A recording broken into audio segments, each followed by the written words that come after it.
Bonjour ou bonsoir, tout dépend à quelle heure vous écoutez ce podcast de l'ODJ Média.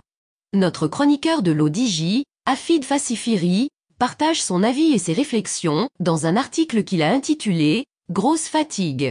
Alors écoutons-le dans ce podcast. L'auteur commence son article ainsi. La grosse fatigue des lions de l'Atlas était non seulement prévisible mais elle est surtout très compréhensible. Les héros sont fatigués. Il aura suffi d'un match nul en amical contre le Cap-Vert à Rabat et d'une défaite en Afrique du Sud pour que les critiques, de bonne ou de mauvaise foi, reprennent de plus belle. Il était franchement temps que tout ce beau monde descende enfin du nuage de Qatar 2022, mais avouons que l'atterrissage n'a pas été fracassant, puisque les Lions de l'Atlas sont déjà qualifiés pour la CAN. L'auteur poursuit son article ainsi. Il faut bien savoir remettre les choses dans leur contexte. Nos joueurs ont commencé leur saison en juillet dernier par une préparation physique intense, puis ont enchaîné en août dernier avec les compétitions locales, championnats et coupes, puis en septembre avec les coupes européennes.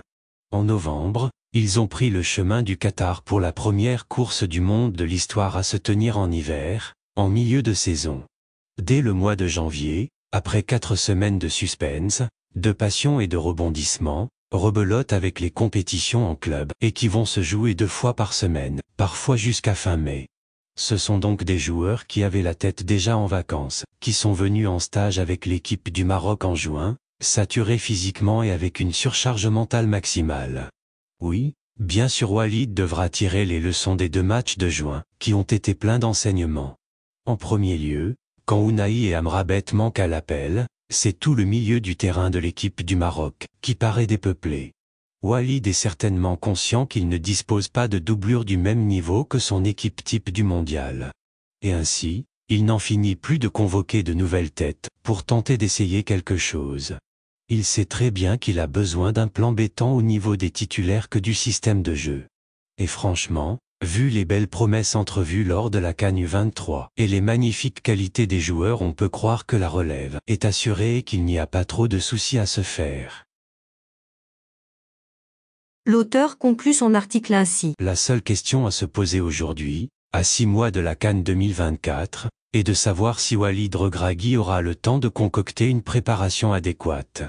L'équipe du Maroc sort d'une saison où elle a été demi-finaliste de Coupe du Monde et où elle a battu le Brésil en amical. Il s'agit de tourner la page au plus vite et de ne surtout pas s'endormir sur nos lauriers.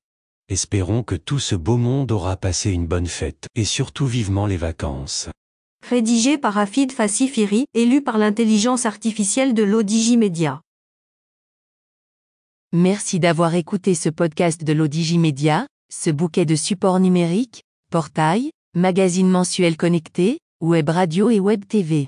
N'oubliez pas de télécharger notre application l'ODJ Mobile sur Play Store et de vous abonner à notre chaîne YouTube l'ODJ TV. Vous pouvez, aussi, nous suivre sur nos réseaux sociaux, Instagram, Facebook, TikTok, LinkedIn et Twitter. Ou encore, vous inscrire sur notre newsletter quotidienne à partir du portail l'odj.ma. Alors, on se dit au prochain podcast de nos chroniqueurs de l'ODJ. Et à très bientôt, si et seulement si vous le voulez bien.